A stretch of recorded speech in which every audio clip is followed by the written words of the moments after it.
안녕하세요. 크리스천 영상학교는 신목사입니다. 오늘은 목사가 성경대로 가르칠 수 없는 이유라는 제목을 한번 생각해 볼게요. 목사가 성경대로 가르치지 않는다는 제 주장을 받아들이는 교인들은 거의 없겠죠. 그러므로 제 주장이 성경적인지 아닌지 날카롭게 분별해 보시기 바랍니다. 목사들이 신학교 다닐 때 성경 공부를 하는 게 아니라 신학 공부를 한다는 것쯤은 여러분도 잘 알고 계실 거예요. 그렇다면 신학이 무슨 학문입니까? 원래 신학은 신앙을 도와주는 학문에서 출발했어요. 그러나 학문이 그렇듯이 이성적이고 합리적인 방식으로 성경을 파헤치기 때문에 영적 혹은 기적적인 내용에 대해서는 성경 그대로 받아들일 수가 없죠. 예를 들어서 동정녀 마리아가 예수님을 탄생했다는 것은 곧이곧대로 믿는 신학자들은 없다고 보면 틀림없어요. 물론 모든 기적들을 인정하지 않는 것은 아니지만 어쩔 수 없이 인정할 수밖에 없는 것들을 제외하고는 인정하지 않아요. 신학교에 들어가서 가장 먼저 접하게 되는 것이 성경은 절대적으로 옳다는 성경 모설이 난도질 당하게 되고 있습니다.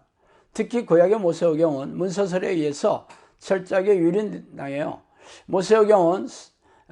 모세오경에는 성경을 모세가 기록되었다고 밝히고 있지만 신학자들은 여러 가지 이유를 들어 모세오경이 나중에 여러 명의 편집자들에 의해 편집된 책이라고 주장하고 있습니다. 이러한 문서설이나 문서비평은 성경이 하나님의 말씀이라는 사실을 부인하게 되고 성경의 영감설을 부인하고 성령의 능력을 부인하게 되는 결과를 가져오게 됐죠. 그러나 진짜 문제는 그런 모든 신학교의 교수들이 문서설을 기정사실화하여 학생들을 가르치고 있다는 것이에요. 그러므로 이제 막 신학 공부를 시작한 신학생들은 성경이 절대 불변의 진리라는 생각이 여지없이 깨지게 되었죠. 그렇다고 학생이 교수에게 반발하면서 교실을 나갈 수 있겠어요? 그렇다면 졸업이 불가능하며 목회자가 될 수 없는 게 당연하겠죠. 말하자면 성경이 모호하다는 생각을 가지고서는 신학교를 다닐 수 없는 게 우리가 마주하고 있는 차가운 현실입니다. 기왕 말이 나왔으니 말인데 동정녀 탄생에 대한 신학자들의 주장을 짚어봅시다. 예수님이 동정녀 마리아에게 탄생되었다는 설화는 기정사실로 받아들여졌으며 성경이 기록되었잖아요. 그러나 19세기 개신교에서 자유주의 신학이 등장하면서 산산조각이 났고 지금의 대부분의 개신교 신학자들은 이 사실을 믿지 않습니다. 불트만을 비롯한 진보적인 자유주의 신학자뿐 아니라 신정통주의자라는 칼 바르트 등의 신학자들도 이에 동조하고 있죠. 사실 신학교에서 동정녀 탄생설을 믿는다고 하면 뜨악하면서 불쌍하게 쳐다보고 있어요. 물론 목사들이 신학교에서 배운 그대로 목회 현장에서 가르치는 것은 아니죠. 신학자들의 주장을 그대로 교회에서 읊었다가는 교회가 야단 법석이 일어날 게 뻔하기 때문입니다.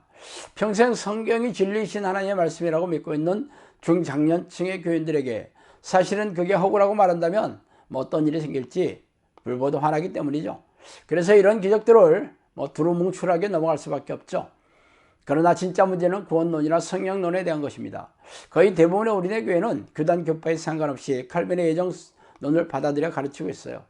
그의 예정론은 한마디로 말하자면 운명론이에요. 즉 태어날 때부터 천국에 갈 사람과 지옥에 갈 사람이 운명으로 결정되었다는 것이죠. 그래서 목사들은 영적 기도를 하고 죄를 청소하는 교인들은 구원을 받았으며 이 구원을 잃어버리지 말고 구원의 확신을 굳게 잡는 것이 믿음인 것처럼 가르치고 있어요. 사실 교회에 나오기만 하면 구원을 선물로 받았다고 하니 싫어할 사람이 누가 있어요. 그래서 말하는 목사나 받아들이는 교인들이나 서로 좋아하고 이를 기정사실하고 있죠. 하나님은 모든 사람이 구원을 받으며 진리를 아는 데 이르기를 원하시느니라. 디모데전서 2장 4절이죠. 인자야 너는 내 민족에게 이르기를 의인이 범죄하는 날에는 그 공의가 구원을 구원하게 못할 것이요 악인이 돌이켜 그 악에서 떠나는 날에는 그 악이 그를 엎드려 때리지 못할 것인즉 의인이 범죄하는 날에는 그 의로 말미암아 살지 못하리라. 가령 내가 의인에게 말하기를 너는 살리라 하였다 하자 그가 그 공의를 스스로 믿고 죄악을 행하면 그 모든 의로운 행위가 하나도 기억되지 아니하리니 그가 그 지은 죄악으로 말미암아 곧 그 안에서 죽으리라. 에스겔 33장 12, 13절입니다. 하나님은 모든 사람들이 구원받기를 원하신다고 선포하였으며 설령 의인이라고 인정받은 사람이라 할지라도 자신의 공의를 믿고 죄악을 행하면 지옥불에 던져질 것을 선언하고 있습니다. 그런데 칼빈은 태어날 때부터 구원받을 자와 지옥에 던져질 자가 예정되어 있다고 주장하고 있으니 기가 막히잖아요. 그런데 왜 목사들과 교인들이 이렇게 비성경적이고 모순투성이인 신학자의 주장을 받아들일까요?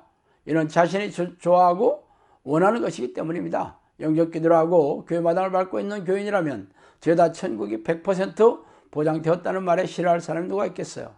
그러나 구원의 잣대는 사람의 말이 아니라 성경에 기록된 하나님의 말씀대로 결정될 것이 분명합니다. 또한 우리네 교회에서 가르치는 성령론도 성경적이지 않습니다. 목사들은 이런저런 구절을 들이밀며 3분짜리 영적 기도를 마치면 성령이 자동적으로 들어오신다고 가르치고 있어요. 그러나 성령이 누구십니까? 전지전능한 하나님이시죠. 하찮은 감기 바이러스가 몸 안에 들어와도 열이 나고 기침을 하며 증상이 나타나는데 전능하신 하나님이 내 안에 계시는데 자신조차 모를 수 있겠어요? 예수님은 육체의 사람에서 성령의 사람으로 거듭나야 천국에 들어갈 수 있다고 선포하셨습니다. 그러나 관념적이고 사면적인 교단 교리를 바탕으로 성령이 계시다고 말할 뿐 세상 사람과 진대 없이 무능하고 무기력하게 살아가고 있는 모습이 어린애 교회의 차가운 현실이죠. 그리스도께서 이방인들을 순종하게 하기 위하여 나를 통하여 역사하신 것 외에는 내가 감히 말하지 아니하노라. 그 이런 말과 행위로 표적과 기사의 능력으로 성령의 능력으로 이루어졌으며 그리하여 내가 예루살렘으로부터 두랭하여 일루리곤까지 그리스도의 복음을 편만하게 전하였노라. 로마서 15장 18, 19절이죠. 하나님도 표적들과 기사들과 여러 가지 능력과 및 자기의 뜻을 따라 성령이 나누어 주신 것으로서 그들과 함께 증언하셨느니라. 히브리서 2장 4절입니다. 성령의 사람은 성령께서 그 안에 들어오셔서 다스리고 통치하시는 하나님의 나라가 이루어진 사람이죠. 이런 사람들은 죄다 전능하신 하나님의 능력을 드러내기 마련입니다. 그런데 성령으로 다시 태어났다는 사람들이 여전히 무능하고 무기력한 믿음을 보이고 있다면 희한하지 않겠어요? 우리네 교인들은 성령으로 거듭났다고 말하지만 그들이 세상 사람과 다른 특별한 영적 능력을 보여주고 있습니까? 성령의 사람을 보여주는 사도들과 제자들은 귀신을 쫓아내며 불구를 건전케 하고 고질병을 치유하는 등의 이적과 기적으로 영혼을 구원하고 하나님의 나라를 세워나갔습니다. 그래서 성령으로 거듭난 당신은 그렇게 성령의 도구가 되어 쓰임을 받고 계세요? 아니라면 아닌 것이고 없다면 없는 것입니다. 없는데도 있다고 우기니까 다시는 기회가 주어지지 않는 것이에요. 이처럼 성경에서 말하는 구원론이 신학자의 학설에 뭉개지고 성령의 은사는 초대교회에 끝났다는 신학자의 주장에 따라 성경에서 뭐라고 기록되어 있더라도 사람들이 이를 무시하고 있습니다.